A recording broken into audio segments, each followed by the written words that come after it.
All right, here we are at another episode of Flipping Houses for Rookies. Well, you sound awake today. It's hard to believe that I've done that 415 times, huh, Peter? Well, you must know how to do it really well by now. Good So here we morning are. to you. Hello to everybody. Yay. We're on podcast number 415, 415, and the title of today's podcast is A Remarkable but Invisible Creative Real Estate Loophole Revealed. Okay. And here is the description. Exposed. The invisible loophole that is right under everyone's nose. Creating wealth.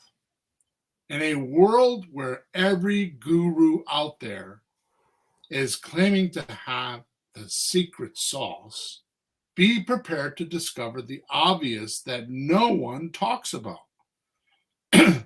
But if used, most likely will bring you 5-figure paychecks on demand.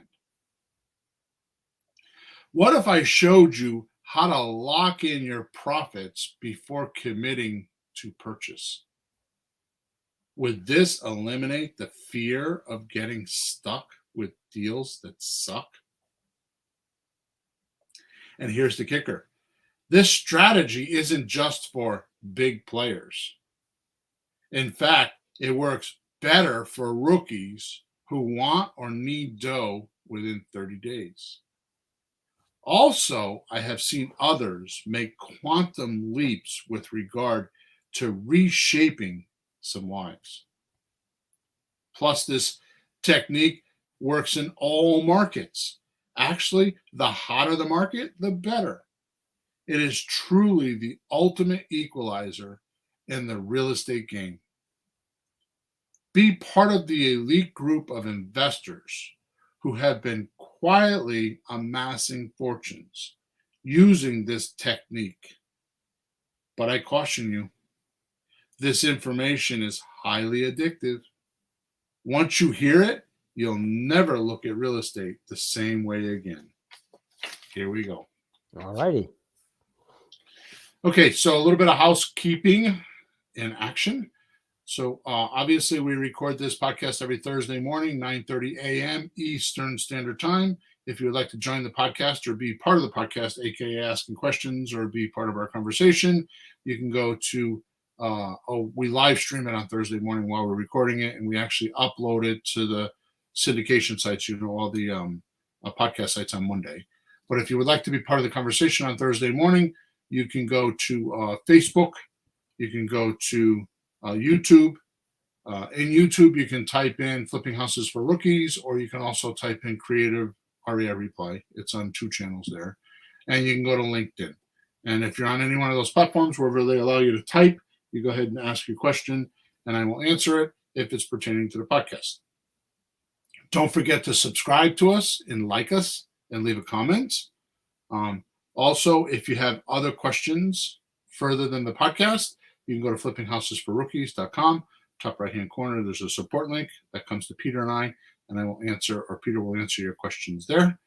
And lastly, if you want to be part of our mastermind group for free, you can go to WhatsApp Messenger and look for Flipping Houses for, I'm sorry, that's not right. WhatsApp Messenger is Let's Talk Real Estate. Yeah. I think there's 100 and something people in that group that are all masterminds and all talking about creative real estate. Okay, glad that's out of the way. So here we go, Peter. Okay, Bill. It gets real. It gets revealed today. Yes, it does. You've been holding out on us for 415 podcasts. And Evidently. Still. What I'm talking about is how to lock in gargantuan profits before you purchase real estate today. Ooh, that sounds smart. And as we start talking today about this, I don't want our listeners to believe it's something they've never heard or something they've already heard Oh. and just dismiss it. Mm. Okay, because what I'm going to do today is it's taken me 414 podcasts to have these realizations. Actually, to be honest with you, what's happening is my partner Sean Shirk and myself are working on creative REI reply stuff, and we're making webinars. Should I say I'm making webinars? He's telling me what to do. It doesn't always work that way, but especially with me. But it's forcing me to look at what we do. I mean, it's like forcing me to look at things I haven't looked at before, including I've been doing with our list of non-buyers and buyers of creative REI reply. I've been surveying them. And I've been getting feedback on what's important to them, or to because I think those represent our listeners today. Yeah. Right. So it's kind of funny whenever I do this. I have to put a policy in that I do this once a quarter, at least twice a year, because it is extremely revealing, because things that you and I take for granted are not always true. So I love the feedback, because especially here at the podcast, I wish people would send us support tickets and say, hey, I'd love to hear this about creative real estate. And then I would gladly write a podcast on it. Like, for example, one of the things that I went through, I saw the other day, which I'm going to be working on today, but was somebody's telling me, I had a couple people respond with, they feel like they're having trouble with the objections on the slot deal, which tells me that probably they're not using the script, because the script handles most of the objections. But I thought that was pretty clever, because I should write a book on what the objections are. But I don't want to go deep south, because when I do something like that, I disappear for 2-3 days, and I get stuck in it. And anyway, so I'm off topic. Okay, so today, first, I want to talk about something way too many have attention on.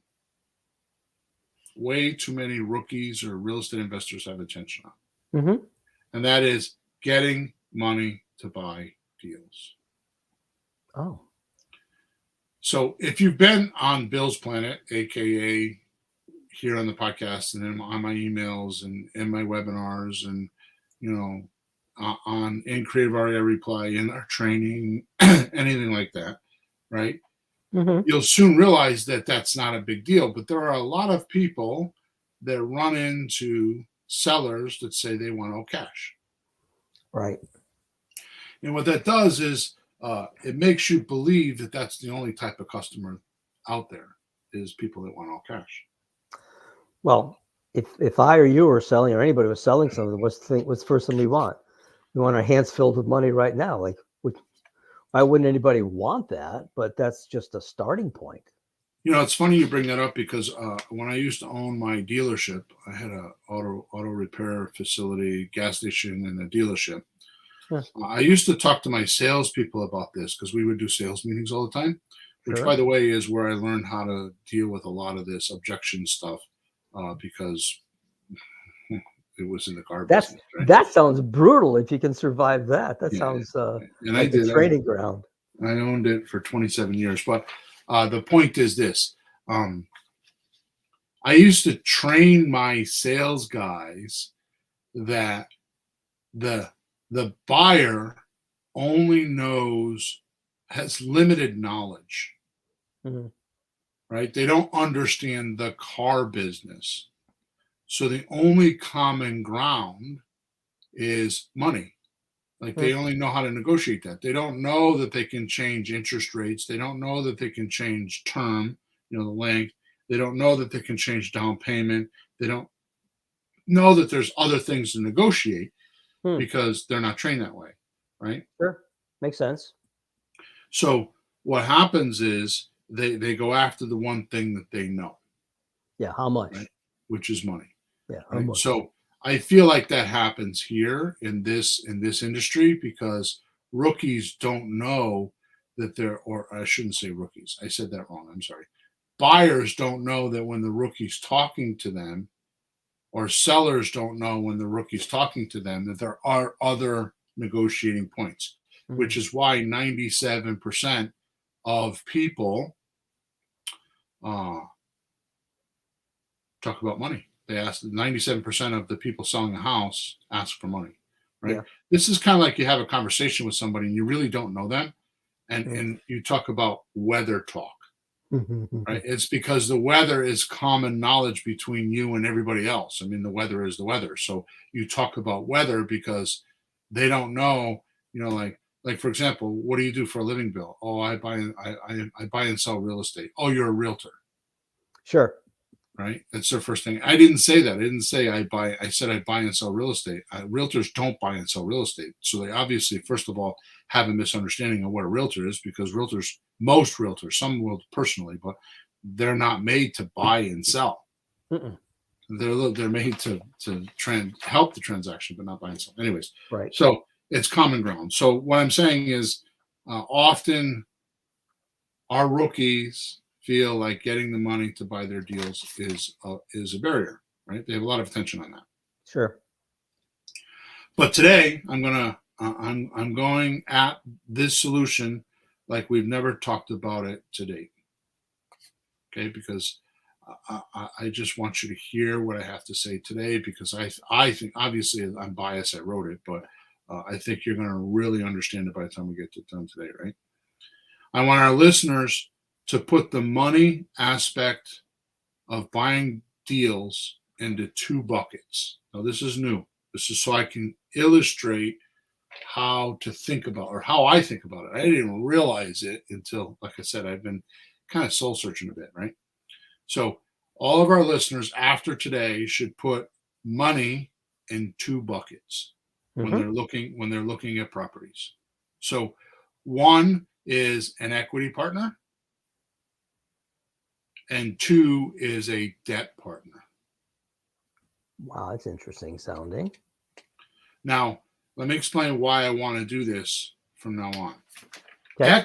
Equity partners mean you structure the deal so that your job as the rookie, or as the investor, which we don't really use that word, because we like to use the word real estate entrepreneur, because to me, investor means you have a chunk of dough and you're looking to get a highest rate of return for it. Sure, strictly speaking, yeah, that would be. That's an investor, right?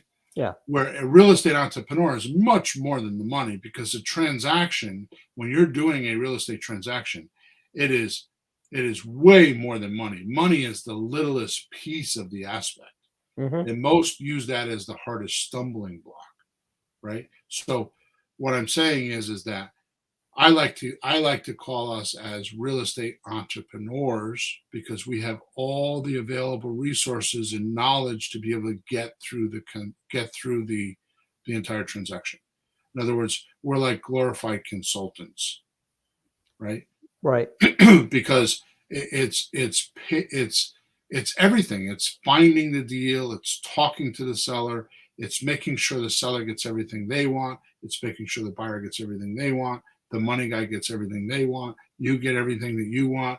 It's all the paperwork. It's the due diligence. It's all the hiccups and all the problems that happen from step one all the way to closing, right? So an entrepreneur is a lot more than the money guy, right? Yeah, it makes sense, because there's a lot of steps in a transaction. Right. So an equity partner means you structure the deal so that your job is to bring the deal to the table, right? And I'm going to explain all this a little bit more, right? And your partner finances the deal with the agreement of like a 50-50 split. Right? Or a 60-40 split, maybe even a 70-30 split. But the point is you bring the deal to an equity partner means you bring the deal to the table, they bring the money. AKA you do all the work and they put up the money. And that's common. And the money's in the house, you mean? Because we're talking about a house. No, I'm just talking about a equity partner, like a partner. Oh, in general. Just in general. Like suppose you have a subject to deal and you need 10 grand, the partner's going to supply the 10 grand. Yeah, that's true. Okay. Yes, some people have money, but they don't have the expertise, or they don't want the aggravation of doing the work. So you Right. do the work, they do the money between you. You're sharing the equity, which is profits. Right. So I did that my first, I don't know. I did a bunch of deals that way with my partner. Yeah. Right. So now a debt partner, so we have equity partner and a debt partner. A debt partner lends money in exchange for an interest rate. Now, debt partners charge 8% to 12%. Usually, there are other numbers out there, which is cheaper than giving up 50% of your deal, Mm. right? Or Yeah. 50% of your profit, Mm-hmm. right? So if you can swing the application approval process, which nowadays is a lot harder than ever before. I mean, when I first started, there was none of that. Hard money was real hard money. It was usually like one of my hard money lenders had just sold a trucking business for something like 10 or 15 million dollars. Wow. And he was truly he was a private money lender, but then got smart and turned into a hard money lender. And usually the difference between private money and hard money is private money will not charge you points, and they don't bash you over the head with all the nickel and dime stuff, right? There's not percentages of how much they'll lend and all that. So private lenders, once they get started and they tend to get, burned or stuck with houses, they start changing the rules, right? So does that make sense? Equity partner means you do all the work and your money guy or girl brings the money and you split profits. Mm-hmm. Where a debt partner, you just pay them the interest. They give you the money, you pay them the interest, and there you go. Right? Okay. All right. Here's why I'm chattering about this today. What if we could be an equity partner with our seller? Mm-hmm. Sure. But have 0% split, but still make 10% or more for the fruits of our labor. Mm-hmm. And before you get your panties in a knot about this, I'm talking about getting your buyer to pay this 10% for your work. The buyer. Yep. The Yeah. buyer. Yeah. Right? Now, this is super, super, super, super, super important. Mm. This, in case you didn't get it, this is the core of the podcast in Bill's head. Okay. Okay, you must pay attention to what I'm going to tell you, because if you don't, you will find out yourself and you may realize it too late. Okay. In today's economy, this is super, super important in today's economy. In October of 2023, the National Association of Realtors, known as NAR, got sued and lost $1.78 billion. Right? They got sued for and lost, and the amount was $1.78 billion. And that was over real 1.75, 1.7 something. 7.78 or 1.87, one of those, right? And that was about realtor fees. Right. So head on over to podcast number 381, our podcast, Flipping Houses for Rookies, podcast number 381, and we explain the entire thing. Mm-hmm. Okay. But you're right, because what was happening is they lost because they were sharing fees. There was a buyer's fee and a seller's fee, and there were two. It was a class action suit, I think, in St. Louis or something like that. That sounds familiar. And they had a class action suit for 250,000 people that won, because they said that they had been charged 2 fees instead of 1. And that was just in one state. Right. Okay. And that has since gone up. Well, an update on this is that these companies that were sued, because NAR is the National Association of Realtors, but they went after I think Berkshire, who is Buffett. Yeah, Warren Warren Buffett. Buffett, Berkshire Hathaway. Yeah, Berkshire Hathaway. Yeah, and they also went after I forgot who else. Was it Remax? Remax and one more. Anyways, these companies settled for millions of dollars, not billions of dollars. Oh, Millions of dollars. right? And all that's just chatter. Yeah, good that we know that. Yeah. But what we need to know is in July of 2024, they promised, or not promised, but in their settlements, they stated that they would change their fee structure. So it won't happen again. Right? Now, by the way, this is one of several class action suits because NAR owns a company called Value.com. Value.com has either owns or has high stakes in sites like Realtor.com, Zillow, Trulia, Redfin, all the big ones. And what they have been doing is they've been holding the prices of real estate high with these valuations so that when they comp the property, people go online to check the price of, what the property's worth, the number's high, and their real estate commission gets higher.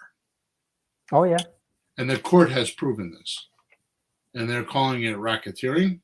And NAR is doing a really good job of keeping it hush-hush because they don't want people to know that because they would lose their business if they knew that. But the point is that that's coming down the road. But in the interim, well, just to tell you what kind of people these people are, the president or the CEO of NAR in October of 2023 resigned because he had sexual harassment lawsuits settled. Not against him, settled. In other words, it was in court and he lost. So just to tell you what kind of a people this is, right? So, like I said, that's all chatter, but the important part that our listeners need to understand is that the fee structure is going to change. How a realtor charges for their services will no longer be the same as of July 2024. Now, is it going to be like, flip the switch, it goes from dark to light or from light to dark? I don't think so, because there are 62 or 68 multiple listing services in the country, and each will deal with it separately on their own in the beginning, but you will start to see it from this point forward. And to me, this is the catalyst of everything that I'm going to talk about from this point forward. This is huge because I'm not even reading my notes here. I'm way off script. So,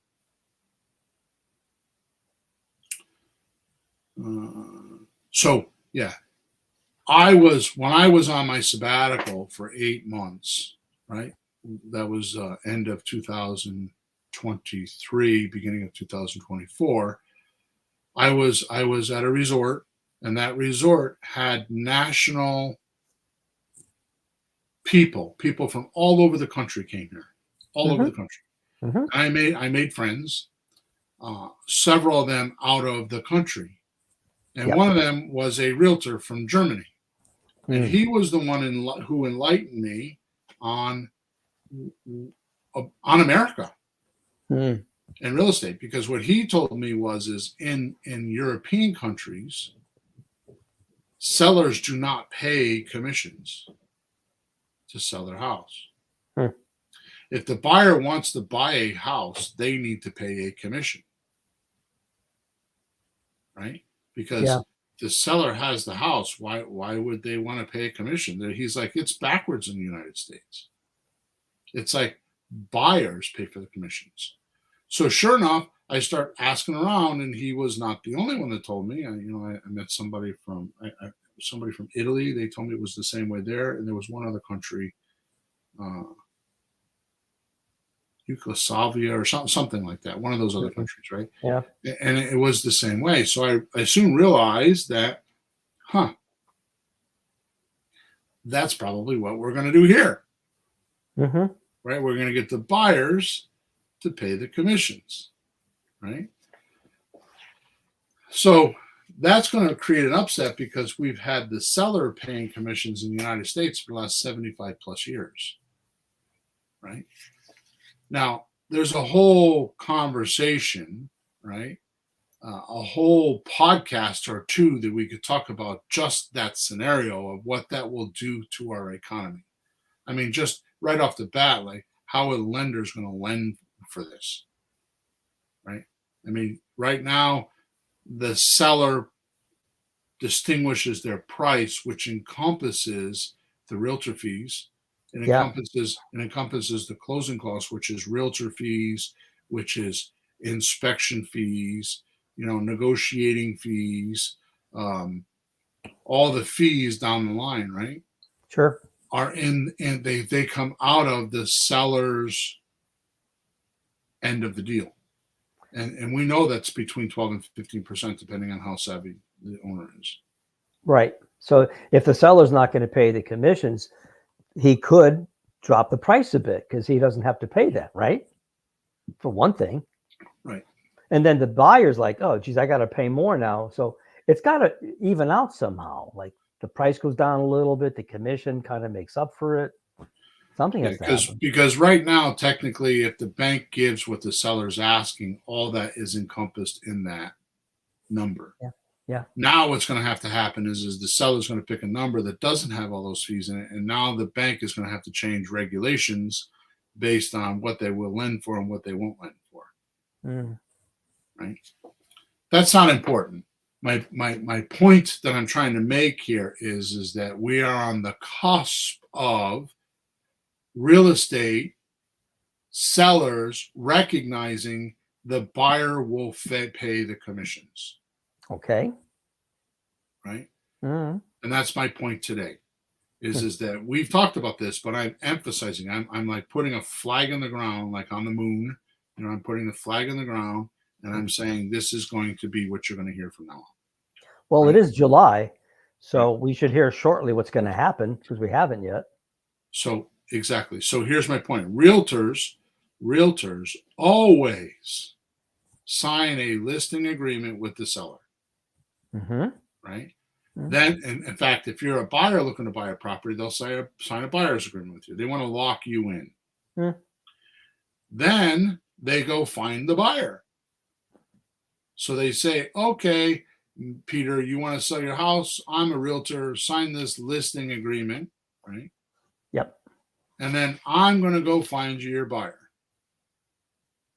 What they don't tell you face to face is, Peter, I'm going to go find you a buyer and they're going to make you an offer and I'm going to poke at you and pick at you and ask you a bunch of questions until I can get you to come down to the buyer's terms. Mm-hmm. They don't say that. Mm-hmm. Right? Because it now becomes the conversations of, well, Peter, they said they'll do this. What do you think? Peter, they said they'll do that. What do you think? And Peter says, but you told me you could get me X for the property. You told me this, you told me that. Yeah, but the buyer is saying this. And the interesting thing in the realtor world is that when they go to school to be realtors, they're not taught how to negotiate. And I just told you the crux of what they're doing is exactly that. Mm. So, to completely 100% kick realtors in the nuts, right? And I don't mean to do that. It's just observation. You get a housewife that has kids in school and she's looking to do something and she's going to become a realtor. How good do you think she's going to be at negotiating? Now she negotiates with her kids, but yeah. How good is she doing with the kids? Right? I don't know I don't know if that's what you want, right? Which is why I've always said in the past, if you're going to hire a realtor, ask them how many houses they've closed on in the last 12 months, and if it's not at least 20, I'd stay away. Yep. 15 at the lowest. If they're not doing at least one deal or 1.25 deals a month, they're not the right realtor. Right? Mm-hmm. And this is the reason why is because they signed a contract. a listing contract. They went and looked for the buyer, but they had no idea, or they should. They don't, though. Most of them don't have any idea what the buyers are willing to do. Mm. Right? Yeah. So the realtor comes back to the seller, and the seller accepts it or not. Mm. Yep. And oh yeah, by the way, the seller's locked into this realtor agreement for 6 months. Minimally. Because nowadays, especially Berkshire Hathaway's contracts, Mm-hmm. they are longer than 6 months. They can go almost to a year with the small writing. Oh, really? Peter, I spoke to John Smith on the phone, and now it's 3 months after your expired listing. I still own John Smith's contact information, and he wants to make an offer, and they want to get a commission. So anybody that came through in those 6 months, if they show up later, they claim the guy, but not forever. But it could go another 6 months in the contract. It used to be just that way. Yeah. Now what happens is Berkshire Hathaway's contract, which I've recently read, says that, oh yeah, if you do a lease with a purchase to buy, if you do a rent to own, if you do an option, anything like that, we get a commission. Wow. They caught on to us. Yeah. Right. So this tells me they have a scarcity mentality because they're worried about capturing income slipping through the cracks. Mm-hmm. Right. Okay. So the seller is stuck with them. Mm-hmm. The seller is stuck with them minimally 6 months, often a year. And it's a 5% commission. So that's $5,000 on 100, right? 15,000 on 300, right? 20,000 on 400, 25,000 on 500. Keep going. Yeah. Minimum. That's just for the realtor. Then you have your negotiating, you have your inspection, you have your actual closing costs, which is 3%, right? So it's at least 10%. So on a $500,000 house, it's going to cost you $50,000. Yep. And oh yeah, by the way, the common house in America right now is $419,000. So that means the common seller's paying $40,000 to $50,000 in closing costs. And if they don't have that equity in the house, where do they get that $40,000 or $50,000? That's right. They don't. And you can see those numbers if you go online and just look for houses for sale, scroll down, it'll go closing costs. Right. It'll give you like, 19,000, 40,000, 36,000. It's right there. Yeah. And it's only, that's like, I think just about 11%. They're being a little conservative, but they're saying at least that. And it's like chunks of money. That's because they're not including the realtor fees. That percentage is what they're add 5% to that. All right, now watch this. Mm-hmm. Because of this turn of events happening with the NAR lawsuit, it puts us on the same playing field, except we have better advantages. What I'm proposing is stop trying to make offers if you're inexperienced. Now, I have preached for 20 years. The only way you make money with real estate is to make an offer. If you don't propose to someone, they're not going to marry you. Right? Yep. If you don't propose, if I don't propose to my 6-year-old grandson, hey, what do you want for lunch? I want pizza. Now, how about if we do macaroni and cheese? That's a proposal. Mm-hmm. Right? Because I don't want to go get pizza. That's right. Right? You have, so for 10, 20, for a couple decades, I'm like, the only way you make money in real estate is to make an offer. And now I'm telling you the same thing, except there's a little bit of a twist to it. Hmm. right? How do you make an offer? Let me go back to the beginning here. I got to write this some other place so I can read this, because I think this is a beautiful way to say it.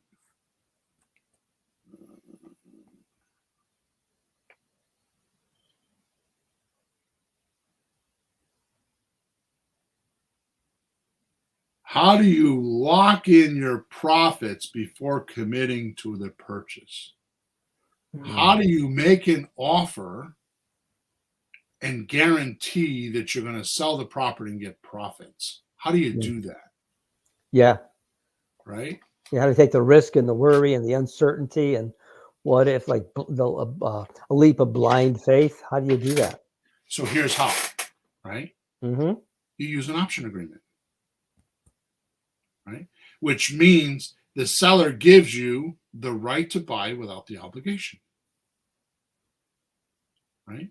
I was on a coaching call the other day, and the dude was talking about novations. Now I was talking about options, and he came right on and he said to me, "Bill, I don't understand." He says, "I've been trying to study this novation thing." He said, "Why would I do novations if I can use an option?" I said, "Exactly." What is the novations? I've heard it too, but I don't understand it. Yeah, well, we're not going to talk about that. It's not. Oh. It's not important. Novation means that the technical term of novation, which I don't understand how they're using it, and I'm not going to bring up who's using it. Most people that are in creative real estate know that. But a novation means if I have a lease with you, right, and I decide that I want to go get a subleaser. Let's say I want to go get Jack. I want out of the lease, so I go get Jack. Yeah. Right. And Jack decides he wants to lease. So I can replace me with Jack. Okay. And keep giving you money. Okay. The problem is if Jack defaults, I'm still in the loop. So you can come after me because I sublease to Jack. Right. What a novation is I come to you and I say, "Hey, I got Jack here. He wants to do everything that I'm doing, but he wants to take over the property." A novation means you take me off the paperwork and you put him on. Okay. That's a novation. What they're doing is they're doing novations for flips, and they're going in and they're getting agreements from the sellers. They're doing renovations, and then they're selling. They go find a buyer, and once they get the buyer, they do a novation. They change the contract at the very end. Okay. Right. So that's the way. Maybe I completely have it wrong, but that's the way I understand it. Because believe me, I went to try to figure it out, and it's very vague on how they're using it. Very vague. Right? But my point is that an option agreement does all of that a lot better. Right. So and that's been around a long time. Why reinvent something when you got a vehicle that works that well? there's probably they probably feel there's some legal loophole in there because they're putting money into the property and they feel like they're guaranteeing their money. Okay. But let me talk about this. Options. Even Donald Trump does this in his real estate dealings. I read in a Dave Lindahl book that was sponsored and promoted by Donald Trump. Okay. He bought an option on a railroad yard in New York City and waited until the time was right to develop and then executed the option. Now, I want you to think about this. Who's frozen, you or me? Hang on, folks. We got technical stuff going on here. I don't know if it's me or if it's Peter. You see me now? Yeah. Okay. I wasn't sure if I froze or if it was you. So here's the point that I want to make. Donald Trump put this railroad yard under option. It allowed him to do his due diligence on the property. It allowed him to gather investors for his project. It allowed him to get drawings for his project. It allowed him to make sure, I'm sure things like sewer and water and, zoning rights and, all the things that happen with that type of real estate, right? Mm-hmm. All the possible hiccups and problems. What if? He can go find that. And it gives him plenty of time to do that because I'm sure he didn't sign an option for 30 days. Yeah. Right. With options, you can sign. I mean, we sign them as much as 20 years. Yep. Right. As long as the seller is willing to do that. The point is, once he gathered all of his information and he got all of his ducks in a row, he went and got the deal. Mm. Or his gargantuan profit, which in this particular case was millions, because he figured it out before he pulled the trigger. Does this make sense? Yeah. Well, if anything ran into a problem, being an option, he could say, well, sorry, it didn't work out. Right.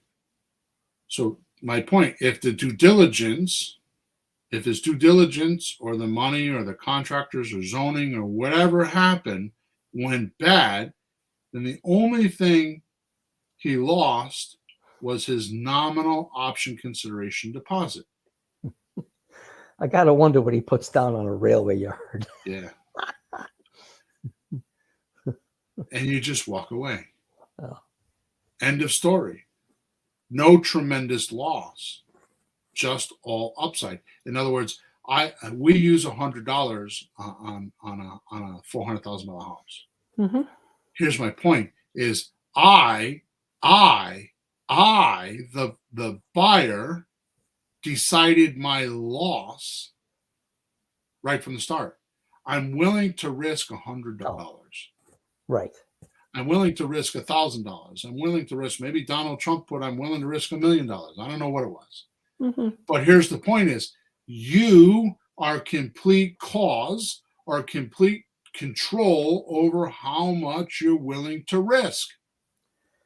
That is crazy because I know people who don't use this. They go look at a house and they start estimating things and maybe it'll be this much and maybe, and they just don't know. Right. And then we've seen people that renovate the house, they overdo it, then they go to sell it and they can barely break even. And months go by and they start losing money. And now, wow, let's finish what you're saying, because I know I'm interrupting you, but because I'm excited. Yeah. Well, here's the thing: is the more you do your due diligence, and more you think you have risk. Yeah. The more you lower the price, and the less chance you have of convincing the seller to sell to you. You have to be so careful.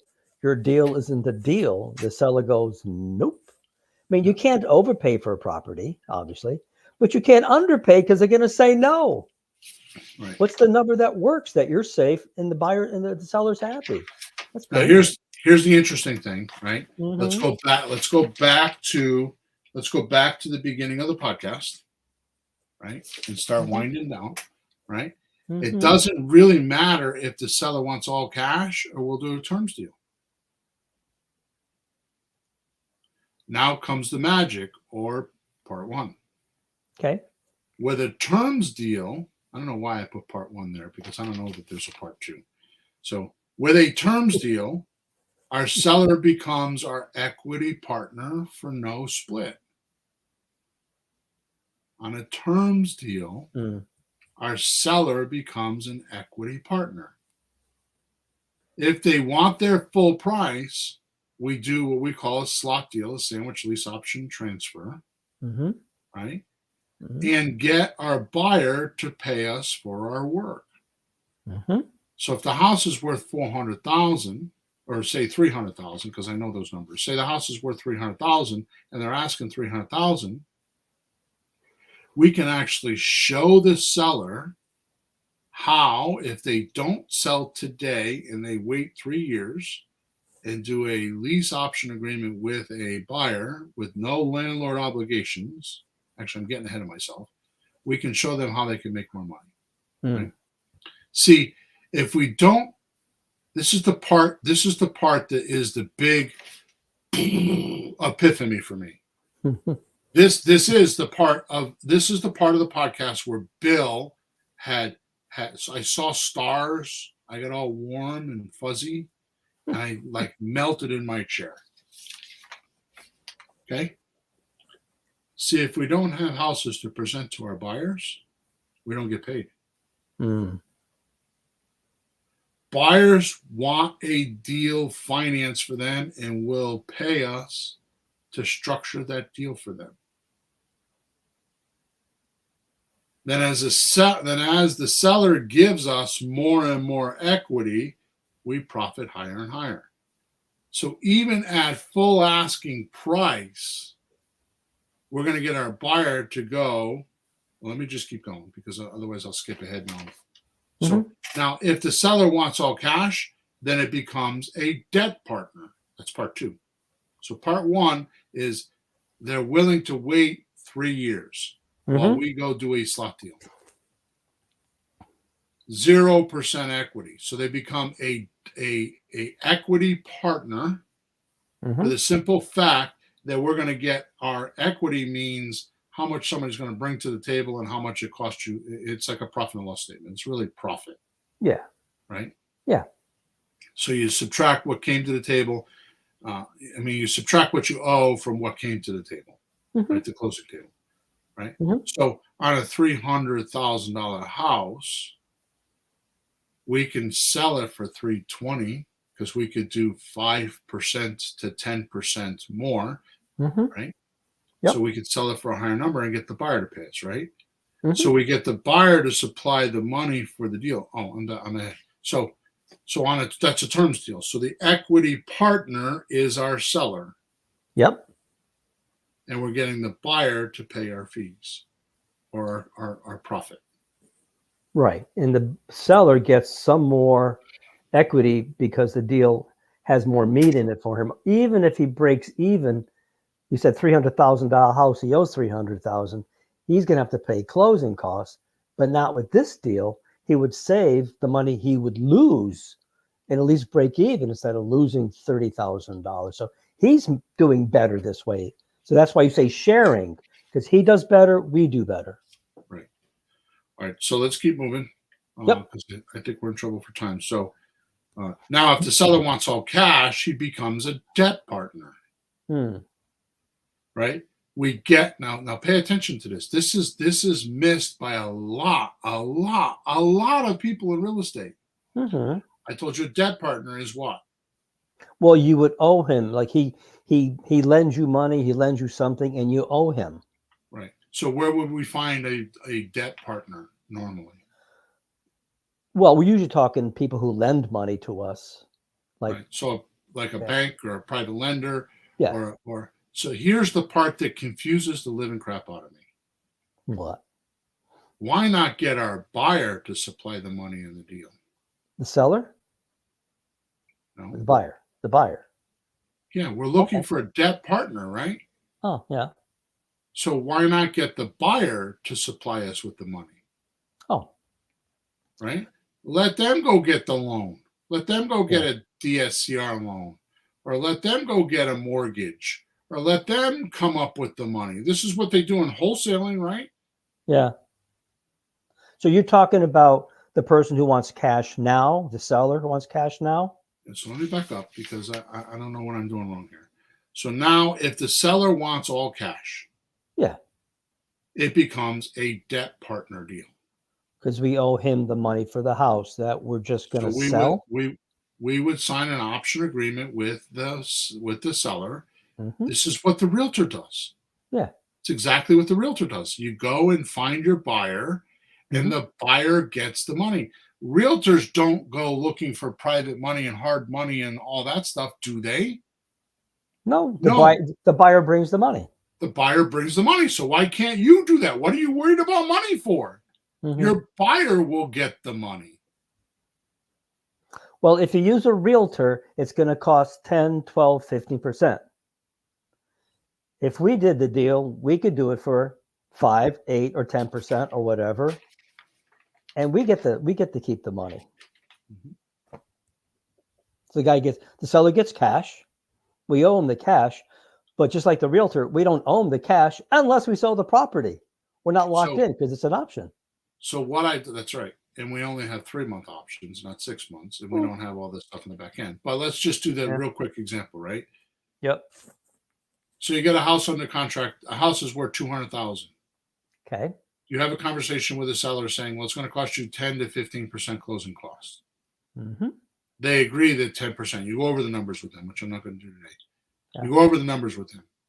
And they agree, yeah, it's going to cost me 10%. So you sign an option agreement for $180,000 because 10% of $200,000 is $20,000. Mm-hmm. So you sign an option agreement for $180,000. Everyone else, aka the realtors or for sale by owners, are selling that house, advertising houses in the neighborhood for $200,000. Would you agree? Sure. So what if you advertise that house for $185,000 because you got an option for $180,000 and you want to make $5,000? Mm-hmm. Who brings the money to the table? Buyer.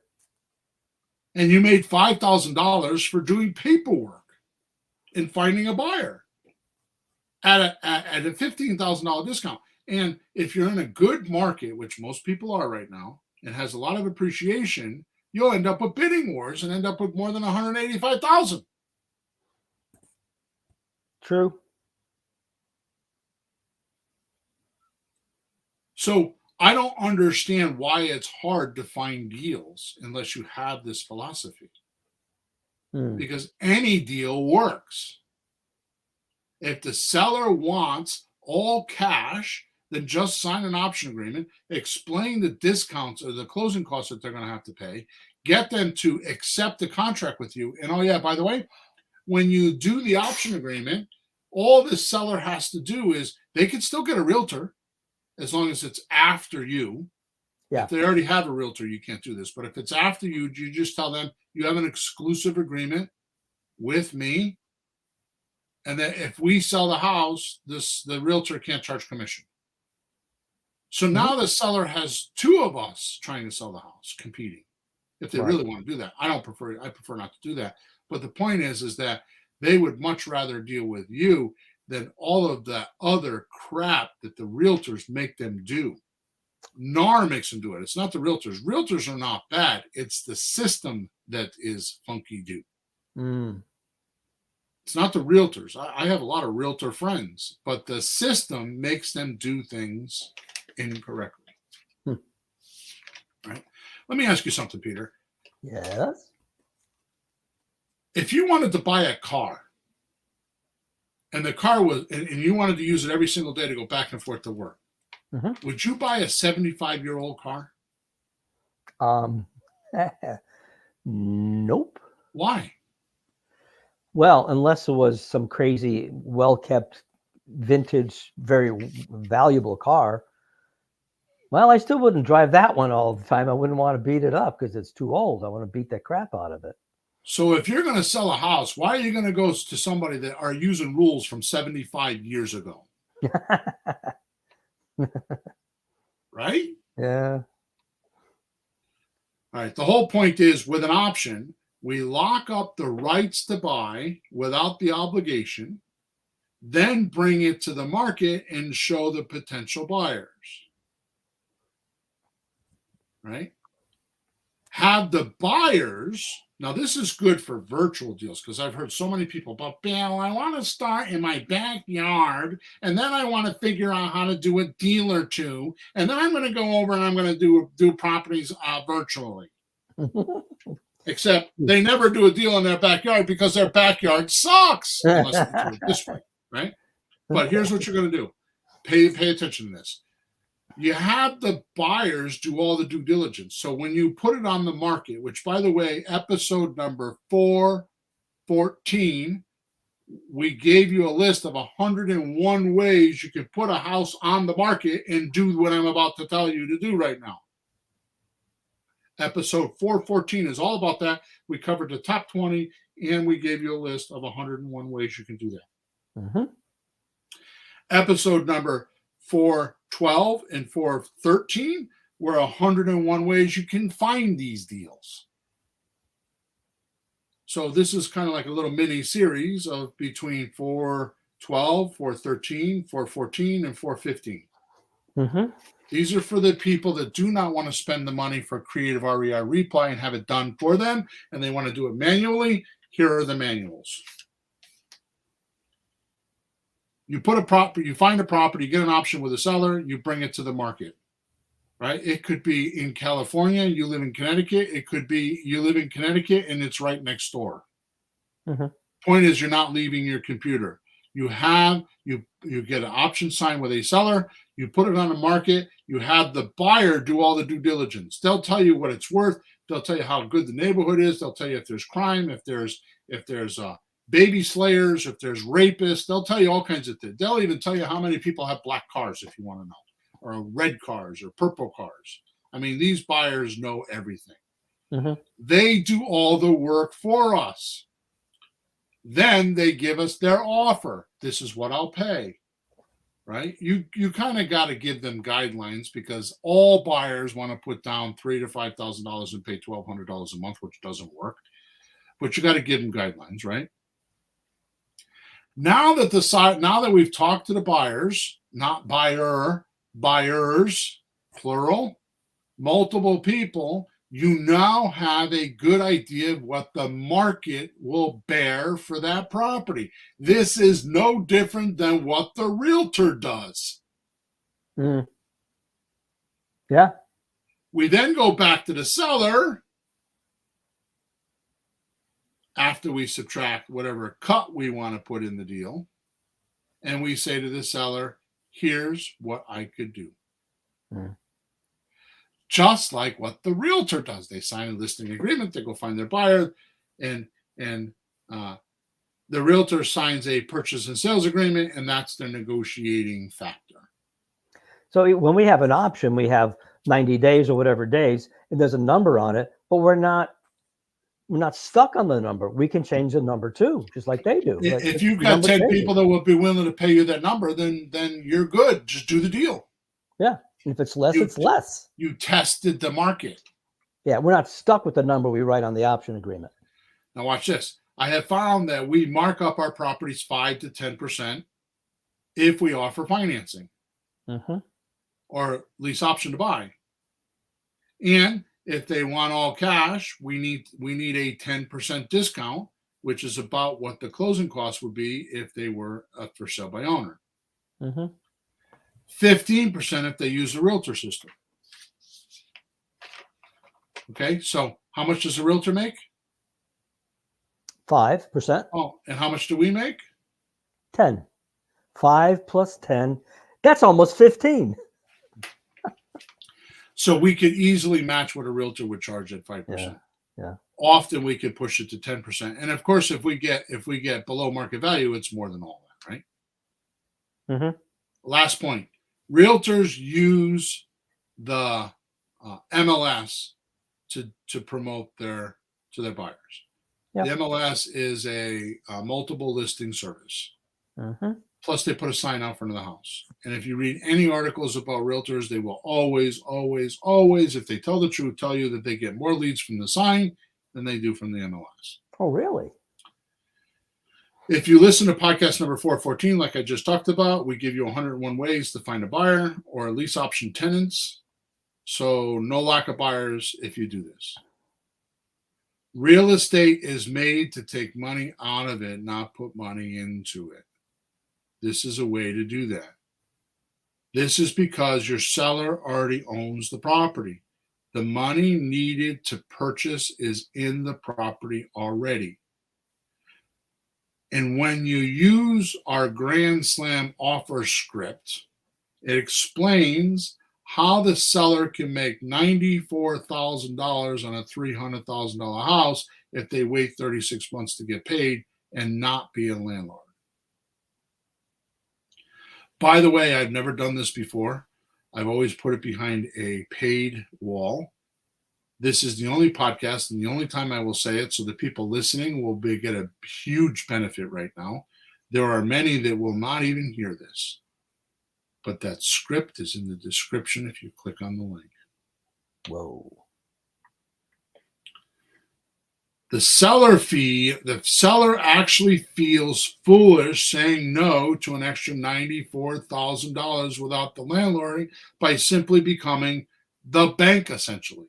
What we're doing is we are showing our seller how to become the bank, which means in creative real estate, we make our money or our profits by controlling the paperwork that controls the property.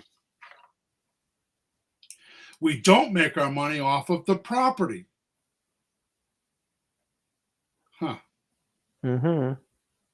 Fix and flip does that. Realtors do that. They make their money off of the property. Location, location, location. Ugly, pretty. Right? We don't need to do that. What we do is what banks do. We offer payments until paid. And banks only care about the property for two reasons. Number one, it attracts buyers to do their paperwork and get on the hook, right? To pay their crazy fees. That's why when we used to do seminars, I used to ask somebody, how many people own houses? And they would raise their hands. Yep. And I would just pick somebody randomly. How much did you pay for your house? Oh, I paid $285,000 for your house. Oh, really? Do you have a mortgage? Yeah. How much are your mortgage payments? And then you would be in the back of the room and you would add it up. Yeah. And you add it up over the course of you got a 30-year mortgage, right? Oh, yeah. Well, if you take those mortgage payments and multiply them without the taxes and insurance, you just do the interest and principal, it's 2.5 to 3 times more than what you paid. So you didn't pay $285, you paid $600,000 by the time you got done because you made payments. That's right. Right? This is the American way. Right? So what does the bank want to do? They want to make that 2.5 to 3 times money, but they need you to fall in love with and want the house. So the only thing the bank cares about is that the house. The only reason why they even care about the real estate is that you fall in love with it and want it and will go through their rigorous payments. Through their rigorous application and payments. The second reason why the bank cares about the real estate is they want to make sure that when they lend the money, that the house is enough collateral, so if you don't pay, they can get the house back and they get their money back. Okay, so that's the only two reasons why the banks they're not in the real estate business, they're in the paper business, they're in the money lending business. And if you listen to me long enough, you should have this epiphany that we do the same exact thing. The house is only the way for us to attract attention to our buyers, so that we can get our buyers to pay us our money. So if you don't have houses that you're presenting to buyers, you will never make money with real estate. So what I have talked about today is a very unique way, but very obvious, right under your nose way to be able to get houses to present to buyers. So maybe you only make $2,500 or $3,000 on a transaction, but you'll have 2 or 3 of them instead of waiting a year to find one that makes $20,000. Stop trying to buy equity. Stop trying to make your profits by negotiating. Just get an option agreement.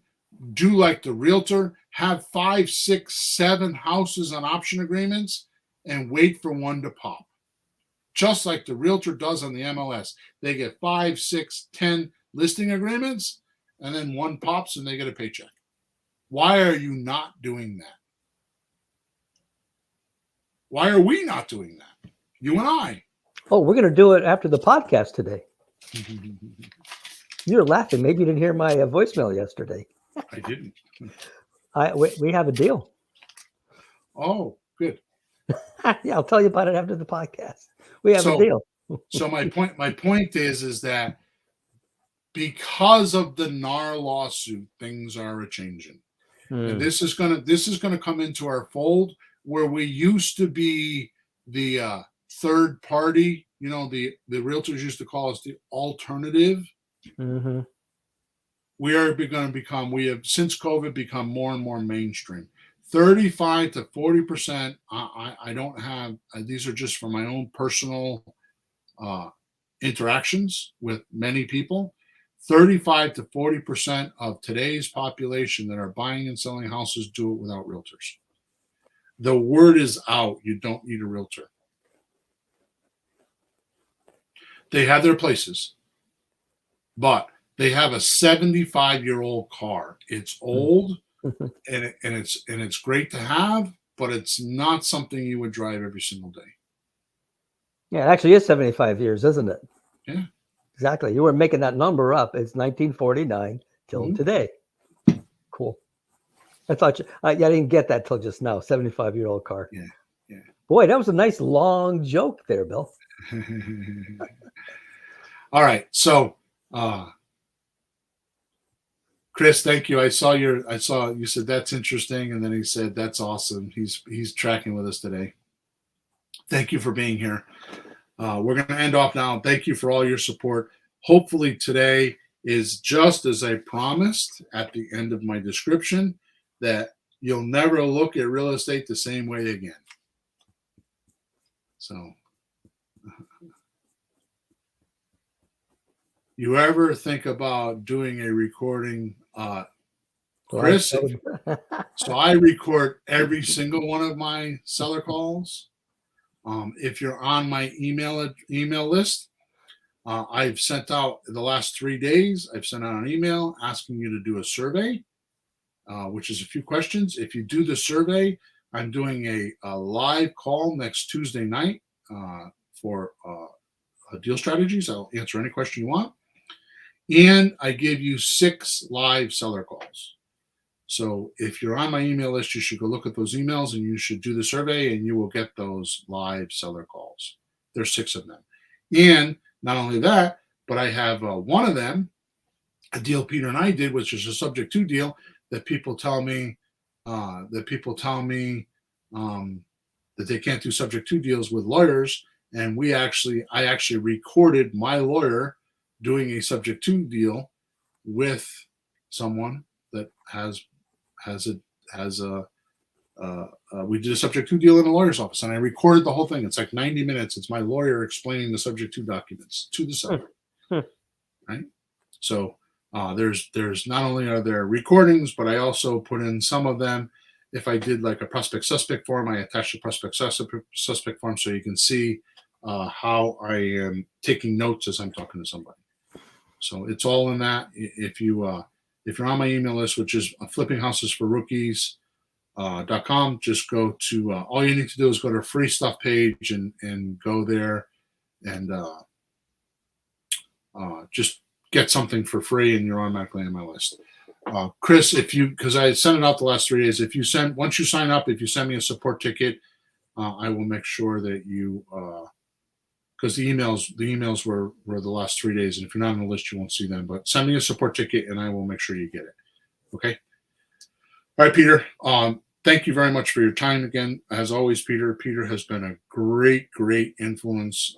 414 shows. He's been with me every single week. He never lets me down. He's like clockwork. He always shows up. I don't even ask him anymore. He just shows up. Thank you for all your support. Make sure you go into the description of today's podcast. Click the link, get your free download of the script. Make sure you subscribe to us, you like us, and leave us a comment. And until podcast number 416, I hope you flourish and prosper. You deserve it. Over and out.